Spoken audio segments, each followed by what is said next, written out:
کیا عید میلاد النبی بھی مسلمانوں کے لیے ایک مذہبی تہوار ہے اور کیا اس کو منانا چاہیے جس طرح عید الفطر اور عید الاضحیٰ منائی جاتی ہیں؟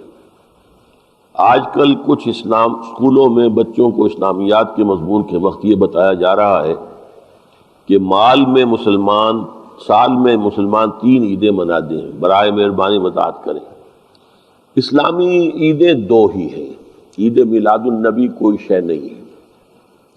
ہاں، حضور کے ولادت کے دن پہ وہ غریبوں کو کھانا کھلانا، کوئی اس طرح کا فعل اگر کیا جائے تو کوئی حرج نہیں ہے، لیکن یہ عید کی شکل دینا، جشن منانا، یہ اصل میں عیسائیوں کی نقالی میں ہم نے کیا ہے کہ ان کے ہاں آپ کو معلوم ہے کہ کرسمس جو ہے وہ اسی اعتبار سے ہے کہ حضرت عیسیٰ علیہ السلام کی پیدائش کا دن ہے، اس لیے وہ اس کو مناتے ہیں۔ تو ہمارے ہاں بھی دیکھا دیکھی جو ہے وہ چیزیں آ گئی۔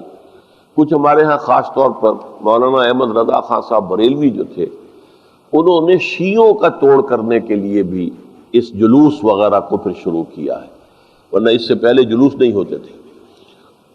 انہوں نے دیکھا کہ تعزیے کے جلوس کو ویسے دیکھنے کے لیے بھی بہت سے سنی مسلمان چلے جاتے، اس میں پٹے بھی ہوتے تھے، کچھ اور بھی ہوتا تھا، کچھ چیزیں بک بھی رہی ہیں، بڑے اچھے قسم کی جو ہے وہ ایک منظر ہوتا ہے جیسے دسہرہ ہندوؤں کا، ایسے ہی یہ ایک مسلمانوں کو، اس میں بہت سے مسلمان جاتے ہیں صرف دیکھنے کے لیے، اور اس دیکھنے کی وجہ سے پھر وہاں جو باتیں ہو رہی ہوتی ہیں اس سے متاثر بھی ہو جاتے ہیں غیر شعوری طور پر۔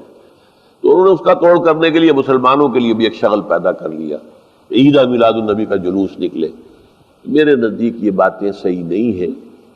اس عید میلاد النبی ہماری کوئی عید نہیں ہے، البتہ عید الفطر، عید الاضحیٰ، یہی 2 عیدیں ہیں۔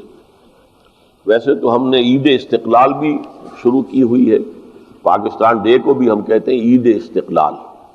ویسے عید کا لفظ لغوی معنی میں جو آتا ہے وہ ہے عود کرنے سے، بار بار آنے والی ایک شے۔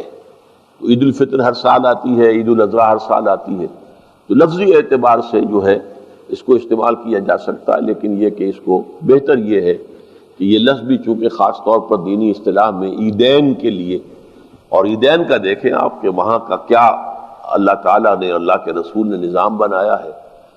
نہاؤ دھو، کپڑے اچھے پہنو، عطر لگاؤ، جاؤ باہر کسی میدان میں جا کر اور وہاں نماز ادا کرو 2 رکعت، جاتے ہوئے تکبیر کرو کہ پورا شہر گونج رہا ہو تکبیر سے۔ نماز بھی پڑھو گے تو اس میں 6 تکبیریں اضافی ہوں گی۔